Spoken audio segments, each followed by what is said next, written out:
Tywin Lannister, one of the most polarizing, controversial names in the Song of Ice and Fire, and perhaps in all of fiction. There are many fans who like him and many who absolutely despise his guts. But one thing that we can all agree on is that Tywin is a character you just gotta respect. Someone who commands respect. He doesn't care if you love him or hate him, but what he will demand from an individual is the respect that he believes he deserves. I mean, rightfully so. Tywin is a character you should respect and fear. I mean, when we look at accomplishments throughout his life, it's hard to put up a resume better than his in the world of A Song of Ice and Fire. Both as a young, cold lord and the elder statesman we see at the beginning of Game of Thrones. Tywin, the firstborn of Lord Tytos Lannister and Jane Marbrand, was cold since the day he came out of the womb. I mean, legend has it as an infant he bit the finger of his grandfather, Gerald Lannister. He proved to be an outspoken child early on with his outward protest of his sister's betrothal, Jenna Lannister, to Aemon Frey, as he felt that his sister was above him in terms of status and looks. It was this prideful ego that we would accustom ourselves to with the Lannisters throughout the series. A lion doesn't concern himself with the opinions of the sheep.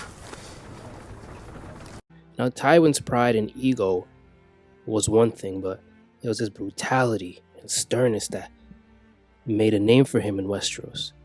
Initially, it was the manner in which he dealt with the Reynes and the Tarbeks.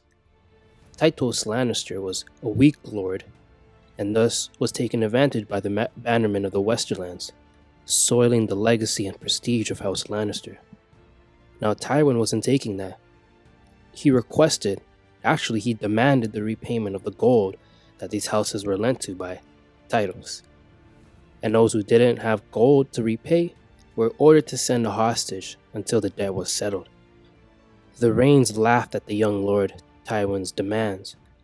Lord Waldron Tarbeck wrote to confront Tytos to protest his demand, but was only met with Tywin. Lord Tarbeck was imprisoned for disloyalty. Tarbeck's wife would retaliate by imprisoning Tywin's cousin and two other Lannisters, but he didn't really care. Tytos, on the other hand, the weak lord, offered a hostage exchange and forgave the Tarbecks for their outstanding debt. Tywin, however, wouldn't let this go. He would summon Lord Tarbeck and Rhaene to Casterly Rock to answer for their crimes against House Lannister. Upon hearing this, the two lords would rescind their allegiance to House Lannister, effectively declaring war. So, Tywin in return raised an army to march on those houses.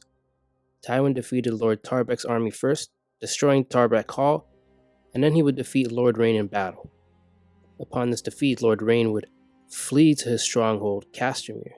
Tywin and his army decided to swiftly rid themselves of the Reynes, diverting a current of water into the castle and effectively drowning everyone inside. What would ensue from this event was the song The Rains of Castamere, which would essentially become the theme song of the Lannisters throughout the series. We bore his laws and not a soul to hear. Good boys! A stark reminder that you should never cross the Lannisters. Despite his harsh and brutal side, Tywin was always thought of as being a clever young lord, someone that you could always count on. In 262 AC, the newly crowned King Aerys II, who was also good friends with Tywin, chose to have him as his closest advisor as the Hand of the King, a position only second to the King of the Realm. Aerys was impressed with his handling of the Reynes and Tarbeck, so he thought bringing in Tywin as Hand would be the wisest decision. He would move to King's Landing, the capital city, and effectively become the youngest Hand to ever serve the realm. That decision would prove to be wise, as Westeros would see a full decade of prosperity. Tywin would keep all political and economic situations at bay, even covering the debts incurred by the crown from the Iron Bank, thanks to the never-ending flow of gold from Casterly Rock. In 263 AC, Tywin would marry his distant cousin, Joanna Lannister. Tywin was someone who usually didn't smile, if ever, but on the day he was wed, he was indeed smiling at that occasion. Joanna was one of the few people who ever made him genuinely happy. 3 years later, Joanna would give birth to the twins we would hate to love, Jaime and Cersei. A year later, in 267, the Lord of Casterly Rock and Warden of the West, Tytos, would die of a sudden heart attack, and thus would pass over all his titles to his eldest son, Tywin.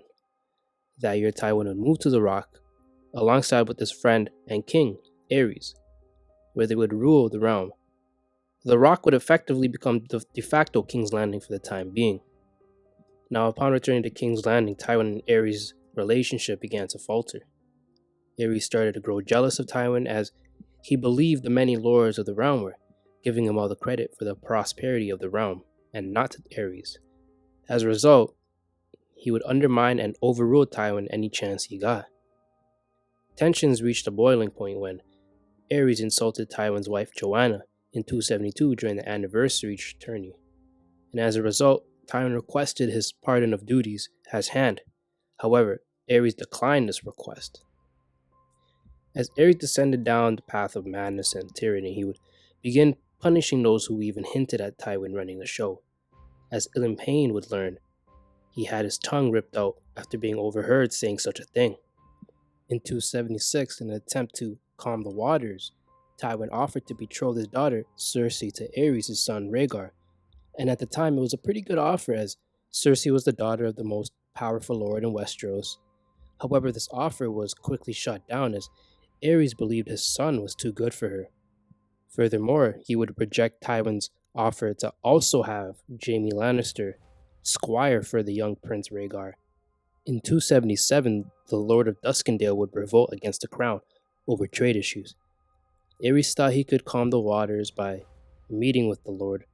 Now, the wise Tywin strongly advised against that. However, the spiteful king would ignore his advice and proceed anyways, where he would be captured and imprisoned in a dungeon for months. Tywin, as a result, ordered blockades of Duskendale by land and sea so nothing got in or out, and they also held a siege for that time being. Eventually, the king was rescued from captivity. However, his suspicion and madness would grow, and Tywin would always face the brunt of this as he was his hand. Aerys believed that Tywin intended for him to die at Duskendale and plant his son Rhaegar on the throne. After Aerys thwarted Tywin's plans of having his elder son betrothed to Lysa Tully and remaining the next lord of the Casterly Rock, he would effectively have Tywin's son as a hostage, serving him on the Kingsguard. Tywin had enough of this and decided to retire as Hand of the King, citing illness. Aerys granted him leave. Tywin had enough of Aerys, his best friend at one point. It was time for a new king, but despite having one of the largest armies in Westeros, he was in no condition to organize a rebellion. And cue Robert Baratheon's rebellion. Tywin, being the calculated, patient man, he opted to stay neutral throughout most of the rebellion, at least until the tide started to turn in favor of Robert Baratheon and his rebel armies. Tywin marched for King's Landing, thinking the Lannisters were there to aid him. Tywin and his men were led in by Aerys. Subsequently, they would brutally sack the city. At this point, Aerys was calling to burn the city down with wildfire before Jaime stabbed his king in the back, officially ending 200 plus years of Targaryen rule. Robert Baratheon would usurp Aerys and would marry Cersei Lannister, and Tywin would return to the Rock where he would reign as Warden of the West. Perhaps his most heinous act was ordering Gregor Clegane, the Mountain, to brutally murder Prince Rhaegar's infant children, alongside their mother, Elia Martell. Though he denies ever giving the order, he never condemned him for that at all. Now, the Tywin we see at the beginning of Game of Thrones is a man well into the twilight of his life, growing older in age, but still remaining as cold as ever. We see his battle and war IQ tested when the Starks and Lannisters effectively go to war against each other. Now, the most controversial act we see in the show was the order to kill Robb Stark, alongside with his mother and expecting wife at his cousin's own wedding, famously dubbed as the Red Wedding. By this point of the series, Robb Stark, the King of the North, was losing the war and losing the morale of his army. The wise Tywin decided to wait it out, and in the meantime he would broker deals and agreements with many houses. Those houses included the Bolton and Freys, who were bannermen to Robb Stark. Tywin waited in ambush until the moment was right, until Robb's bannermen thought he was no longer capable of leading such an army. Thus we saw the same cold, calculated, tactical Tywin in which we saw during the Rains and Tarbec's incident and Robert's rebellion. At a wedding? Explain to me why it is more noble to kill 10,000 men in battle than a dozen at dinner. So that's why you did it? To save lives? To end the war. Say what you want about Tywin. You could love him, you could hate him, but the manner in which he operated, whether it was resurrecting his house back to a highly respectable, noble house, to ruling as Hand of the King and effectively leading Westeros through a decade of prosperity, these are feats that garner the utmost respect and reverence, which is why most of Westerosi lords felt this way about him. What Tywin did may have been Machiavellian in nature, but he understood the Game of Thrones at a young age and played it well. That is until Tyrion put arrows through him. Thanks for watching. If you liked the video, please make sure to leave a thumbs up, and if you really loved it, please subscribe to the channel, and I'll see you guys in the next video. Cheers.